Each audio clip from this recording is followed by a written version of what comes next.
Hi guys, welcome back to Let It Out with Sadiq.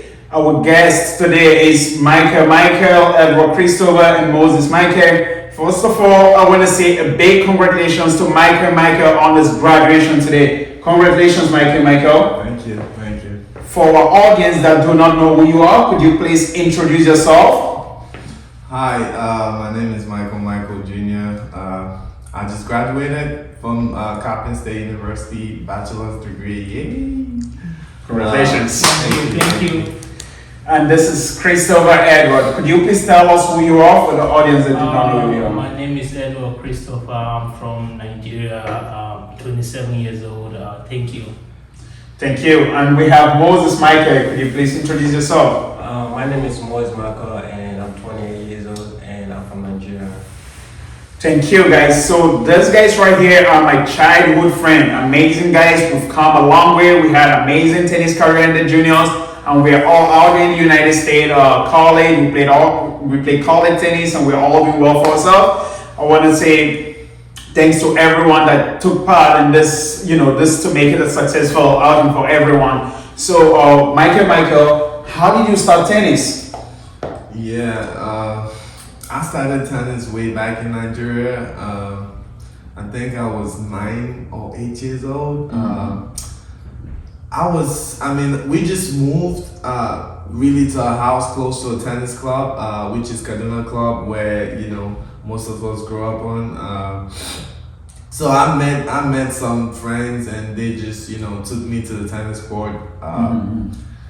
From there, that was how I started playing tennis. To be honest, just with friends, hanging out with my friends, and then that was how it began.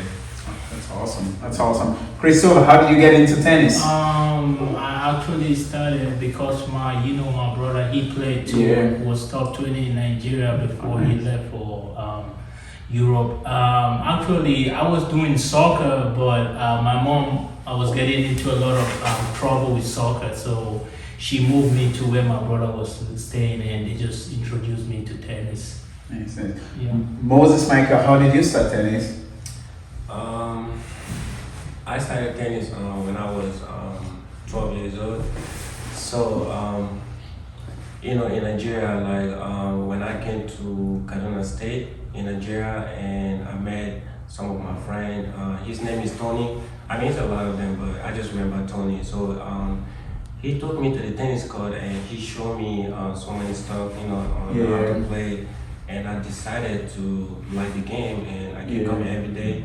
And then from there, I liked the game and I started playing it. That's how I ended up playing tennis. That's awesome.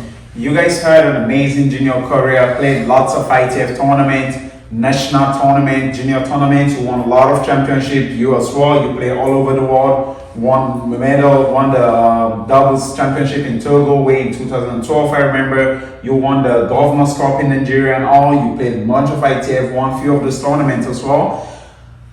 Could you explain, let's start with Michael, what was it like, the training aspect? What did it take to get to that point where you became recognized nationally, even internationally, and getting yourself a scholarship to university in the United States? How was the process like? I would say the process was, it was amazing because it was a whole different experience. It's like life experience, you just get in the moment, I miss those days when we be struggling, we don't have it, we don't got money, but we was struggling, we had passion, we got love for the game, we be going to the club every day, you can remember to the tennis club every day, just playing every day on the court, trying to get better. I remember my first tournament that I won was when I got my first sponsorship to Core Foundation. Oh, nice. So I got this sponsorship to Core Foundation, and then from there I got to travel, started playing ITF as well. With Ubale taking us to ITF, and then also went to the Netherlands, to Europe to train in an academy, which was really great, but after that, came back to Nigeria, kept playing, Yeah. I wanted to go pro, but you know, some things happened in Nigeria. You know, the sponsor, he kind of left Nigeria because of the whole thing that was happening, that was going on back then. So I mean, that was when I decided that I'm gonna play college tennis since I didn't have no sponsor anymore. So that was what brought me to America to That's play college awesome. tennis. With Christopher, you had an amazing career, junior career. You're popularly known in Nigeria as Junior Morpheus. Amazing you are, right? We had our struggle. I remember how we would travel for 2-3 days to get to a tournament. Get to the tournament tired, we lose, we stay focused, we look forward to the next tournament. We like just struggling on the ball, standing to get to the tournament. Like the whole process. From Kaduna, you were in Kaduna, you started in Kaduna and you moved to Abuja. Why did you move to Abuja and what was the process like in Abuja? What was the difference between tennis in Kaduna and tennis in Abuja? And what was the process? What was it like from tennis to Abuja to tennis in North Carolina? I feel like it's the opportunity, you know. When I was in Kaduna, I have very few opportunities, and there's so many good players that were way better than me. Yeah. But I felt like I had a chance in Abuja because I feel like you were like the top player there, and my brother lives there. So Yeah. I just said to myself, I said if I move there, I think it's a little better It's more- opportunities here, Right. where I have people not beating up on me like in Kaduna, you know. Yeah. So I just moved there and I felt like I had an amazing time there because Yeah. that is where my career actually spawned for the better because that was how I played my first ITF. But I felt like if I was in Kaduna, it would have not been the same, you know, because they had really good players. Was the training part of it? Yeah, you know, Coach Sunday, he put in work, and then I remember vividly the first time I ever played for Nigeria in 2010. We had a tryout, and I feel like they didn't invite us or something like that. They had something that's like, we give these guys automatic wild card. They qualified. The coach said no, we have to play tryout because we were training so hard every day for hours, bunch of hours. And we put in a lot of work, and I actually won that tryout. That was how I remember. I won. in 2010. And I got to the semi-final too. Just with that, for the first time, I went to the semi-final too. Congrats. So for African Champ AJC 2010, played in the Callies, won the Callies, get to the main event, play semi-final with the likes of Lloyd Ayres and all those guys. Jabba played, the Tunisian top player played in a different category in the same tournament. Before we move on, I want to give a shout out to Coach Sunday Summer, an amazing figure, an amazing role model. He did a lot for us. This is me just publicly, I've thanked you, but I want to publicly say we're grateful for all the support and, you know, taking us to the right path, you know, true to everything you've done, sacrifices, training us, housing us, and everything. Thanks so much. Thank you, Coach. So I'm going to move on to Moses Michael. Moses, you're one of the biggest players in Africa. One of the biggest players in Africa in the junior level. You won the Governor's Cup, first in Nigeria to win the Governor's Cup in 2014. Amazing event. You had a great career, played the African Championship. You're based in Kaduna / Old Netherlands. What was tennis like in Kaduna, and what was tennis like in Netherlands? And then what was the transition like? In Kaduna State, it's a lot of good tennis players. Mostly, like let me use the example of Mike and Edward. I mean, I don't think Edward moved to Abuja then, but let's say Mike. Like these players, like you really, before you play them, you have to be really good. You have to be at the top for you to play them. But one thing about me, like I always practice every day no matter what, even though if I lose or if I win, I don't care. I always eat good food and come to the tennis court and just practice for like 10 to 11 hours every day. I mean, I don't know about it. So, we play tournament every day. When I go to play tournament, I always say that I wanna win or I wanna play final. I always put that in my mind. So every time when I go to play tournament, I end up winning or I lose in the final. And also the day that I started, like, I have so much confidence when I went to Netherlands and I saw how everybody playing, and that really motivated me a lot. So when I came back and I look all the players and I feel like these people, they can really, like, I can't be afraid of them, you know. So I started playing real tennis, practicing every day. But what happened in Kofa Nation is that our sponsor left because he feel like none of us is gonna make it in life, So he left, but so many players, they have so much fear, like they can make it, and some of them like stop playing tennis, and some continue. Like me, I didn't stop, I continued. I went all the way to Abuja and I met Sadiq and I met Edward, and I continued, practicing so good. And then I started to like start playing, the big tournament, in my country. And then from there I ended up playing Governor's Cup, which, my first biggest tournament that I won. And I was so happy. And then after that, I met Mr. Edmond, and he sponsored me and Christian Paul to Egypt for like 8 weeks, but we didn't do anything. And then we didn't make no point, but we ended up coming back, and like he stopped sponsoring us. And then from there, and then I met one of my sponsors. He continued sponsoring me, and then I went to Madagascar one day, and then I met the coach from Xavier University of Louisiana. He told me that I'm playing so good, and he gave me a full scholarship to come to the school. And so when I talked to my sponsor about it, when I came back, and then he was like, okay, he's gonna help me out so I can come to America. And then when I came back from Madagascar, my visa, everything was ready, and I just moved down here.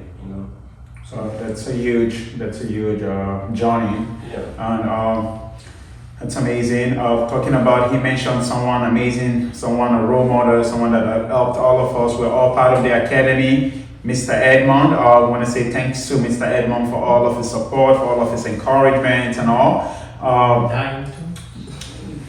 Say that again. Dio. Mr. Dio, thanks to the President of Nigerian Tennis Federation, Mr. Dio Akindoju, for all of his support and encouragement. Thank you. So we're gonna move on to the next phase of this. You guys are doing amazing.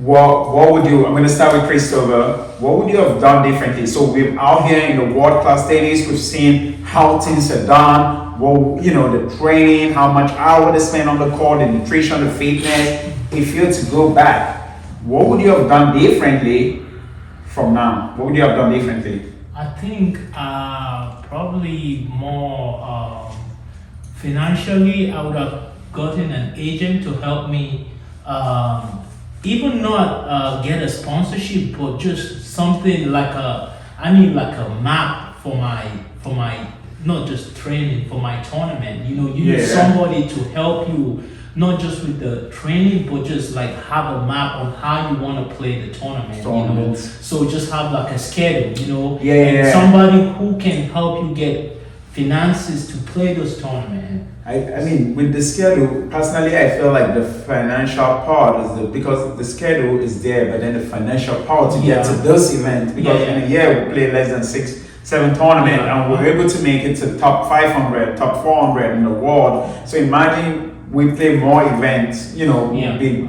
talking about playing junior Grand Slams and all. Michael Markel, what would you have done differently? You had an amazing time in juniors, you did great for yourself, you graduated college today, that's huge. If you're to go back to junior level, Nigeria, Kaduna, Abuja, what would you have done differently? To be honest, I'm here right now. I don't think I would have done anything differently. I feel good to where I'm at right now. From back then, a lot happened. The way I see life is just different. Things happen for a reason, and But if I was to, if I still want to go to the towards the professional route. What I would have done differently going towards the professional route, it's, outsourcing for sponsors, because we never did that. You know, we was just in this closed box where we think that, oh, sponsors gotta coach you, right? Yeah, Sponsors gotta come. You know, I never really thought that, you know, you could go online, you know, search for sponsors and stuff like that. You know, even try to travel more, you know, to kind of like, you know, get that exposure, you know, make people see your game, you know. That's gonna attract more sponsors. But, you know, we never did that. So that's one thing I felt like I would change if I was to go to for a professional. But it's more about the sponsorship to travel to get more sponsors. It's not there. You need somebody or something to push you there. We didn't have that. I mean, we had that for a little bit. I don't know about you. You had that. I did. I don't know about you. We had that for a little bit, but not too long. Not too long. Yeah. Moses Michael. So to you, it's again, you had an amazing career. Won a lot of ITF tournaments.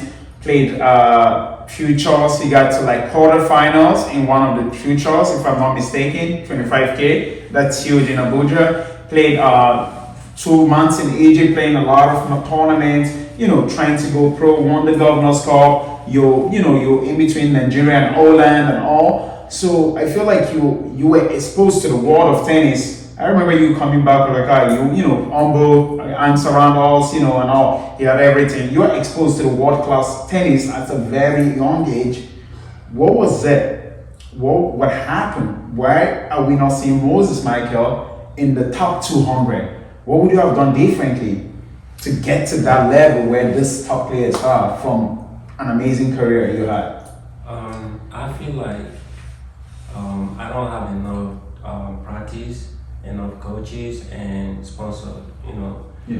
But I feel like if I have all those and playing a lot of tournament and stuff like that, that can get me to top 200. Because I remember when I was playing a lot, I always played good, you know, no matter what. But I just don't travel a lot.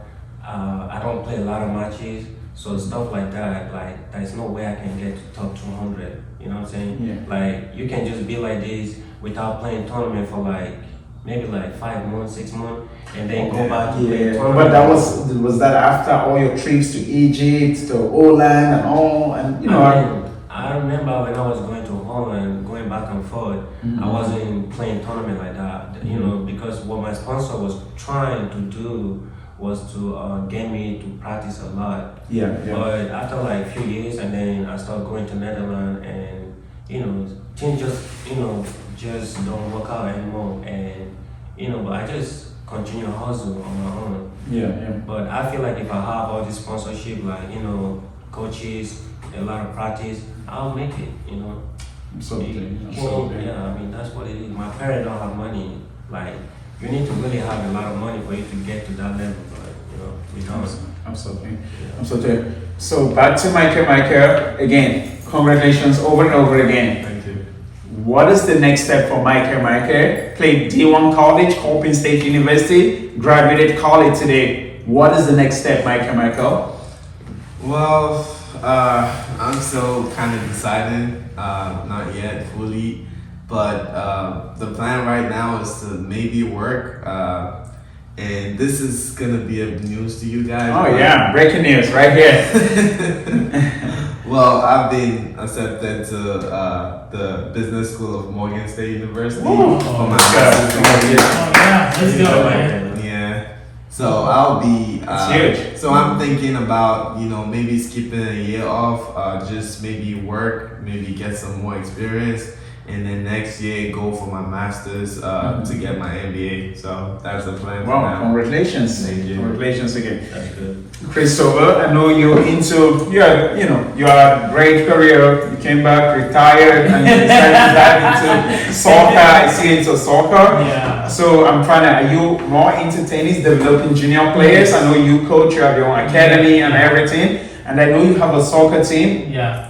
semi-pro, professional. Yeah. And by just so everyone knows, I'm going to be his agent. So talk to me if you need it. You gotta talk But, to your wife about that. I'm going to talk to your wife? Sure, she knows that. But so you've been doing amazing. You had your own setup where you're giving back to the kids, What makes you want to go back into coaching? right? And why should I say, why are you playing soccer, or what are you looking to? Are you trying to go pro soccer? Are you trying to teach tennis? What are you? So I started playing soccer at a very young age. Yeah, everyone I was pretty much. Yeah. I was kind of very good at soccer, but if my mom is going to listen to this, she never wanted me to play soccer. That's why I started playing tennis. Yeah. You know, actually, my brother was supposed to play for the Nigeria under-17. He was National soccer team. Yes. Oh wow, that's Yeah, you. my brother was that good. I didn't know about that. They told me he was good. It's just I think it's a family thing, though. They don't want you. No, it's I'm telling you. Do you can you let your parent know how much soccer players make every week? They don't know, man. Mom, man. But I think before my dad passed away, may his soul rest in peace. My dad had no problem with, as long as you finish your homework, he's gonna let you play. He even gave me money to play soccer. Oh wow. But that aside, I feel soccer is just like a therapy for me, bro. You know, when you come here, you guys are in different state, man. I do tennis, I teach tennis, but I need something aside tennis. I've been doing tennis for the past 10, 15 years. And why do you choose to teach tennis? Why do you choose to teach? What are you? Is it something you're passionate about? Is it something you want to? Yes. What's the goal? I feel like I have so much to give back. Right. It's just like you still want to be in the same field, you know? Yes. And one fact is when I see junior players play, I'm just saying, like, more in like America, they play a lot within themselves, right? But they haven't really played against players from Europe. A lot of a lot of junior players here, they play a lot among themselves. So I feel like they see the same thing all the time. If that makes any sense. But if they go outside America and play with Europeans, play with South Americans, and play ITF, different from USTA, I think it's a different ball game. So when I teach kids, I want to impact some stuff that I don't see them do. I see a lot of, not mistakes, but I see a lot of technical stuff that they don't see, you know. I'm trying to teach them, I'm trying to give that. I feel like I can personally give that to a player. Not give it to him, but I can show him like how things are done differently. And then with soccer, I played semi-pro 2 years ago. I'm just going, I'm gonna tell you guys, I had an agent call me to go to Germany to play for like a Division 2 team. But right now, I'm still trying to figure out my living situation in the. That's awesome. That's awesome. Having to go semi-pro in Germany and everything, but you know, that works out. Like I said, tell that agent there's a bigger agent, there's a manager already. But we're here hoping that works out for you. And if you have to take the pathway between soccer and tennis pro, what would you do? Tennis coach or soccer player? Soccer. 100%. He knows what's up.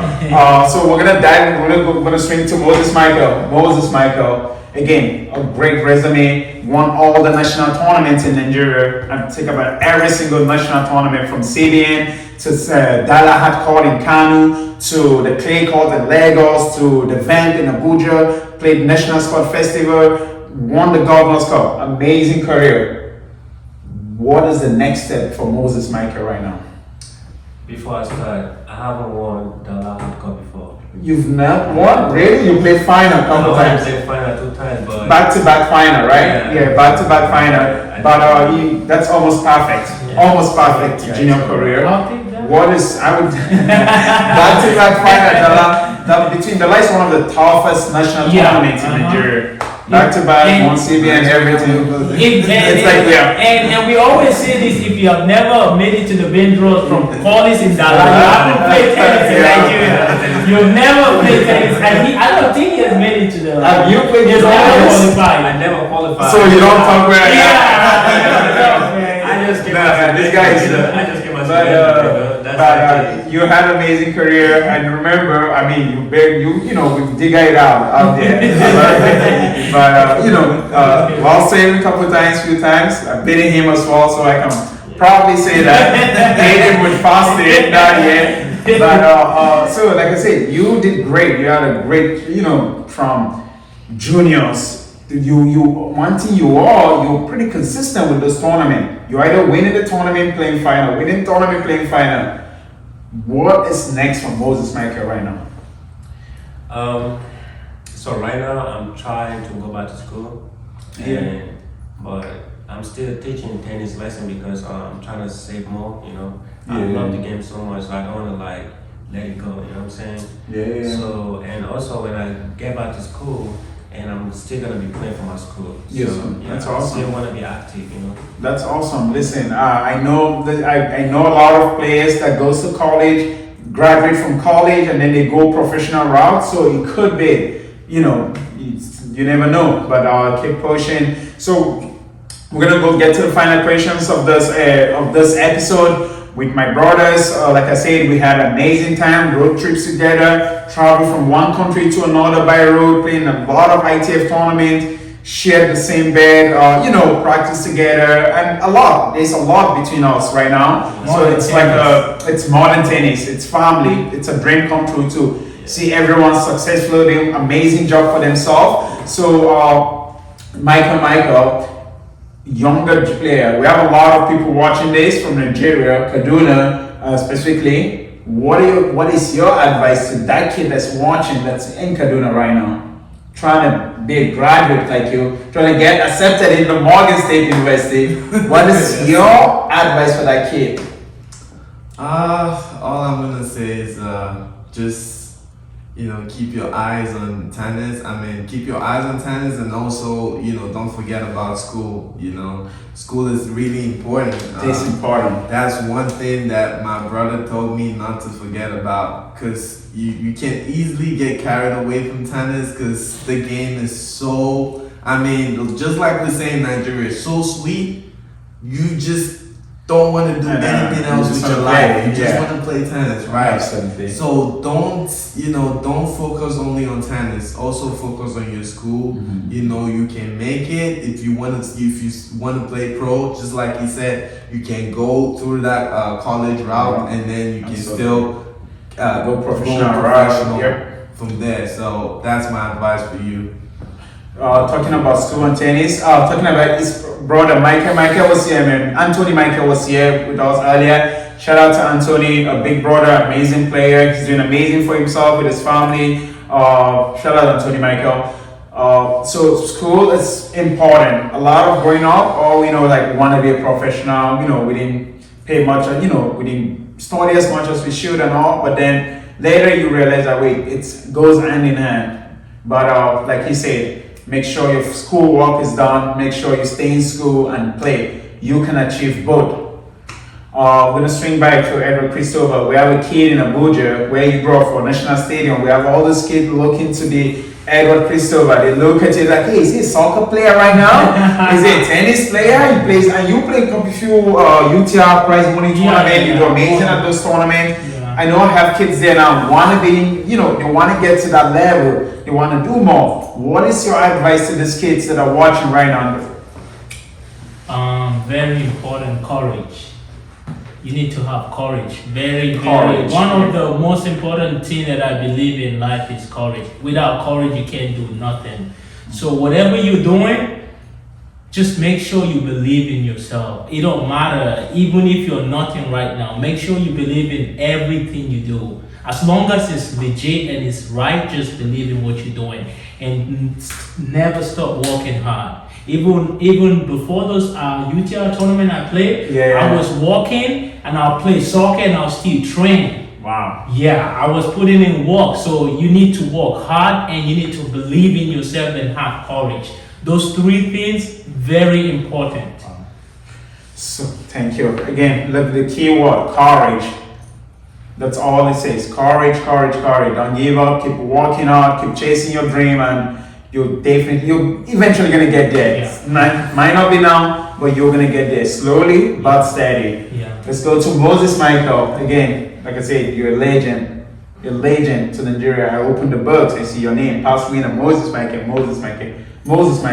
A lot of kids are playing in the currently playing the tournament. Central Bank of Nigeria it's going on this for college is going on this week in Abuja, Nigeria. Lots of players are playing there. I'm sure when they get the bug, they see Moses Michael. They want their name to be there. What is your advice to those young kids that want to be like Moses Michael, that want to play like Moses Michael and all? What did it take? I mean, they like tennis, so I think that's what they're doing right now. So they just have to focus and keep pushing. Work out every day and don't give up. That is it. Never give up. Focus, keep pushing, never give up. So this would come to the end of our episode. I want to thank these amazing guys for coming up here today. I really appreciate it. Thank you so much. Thank you for having us. Thank you for having us. guys. Thank you. Thank you Congratulations for once having again. us.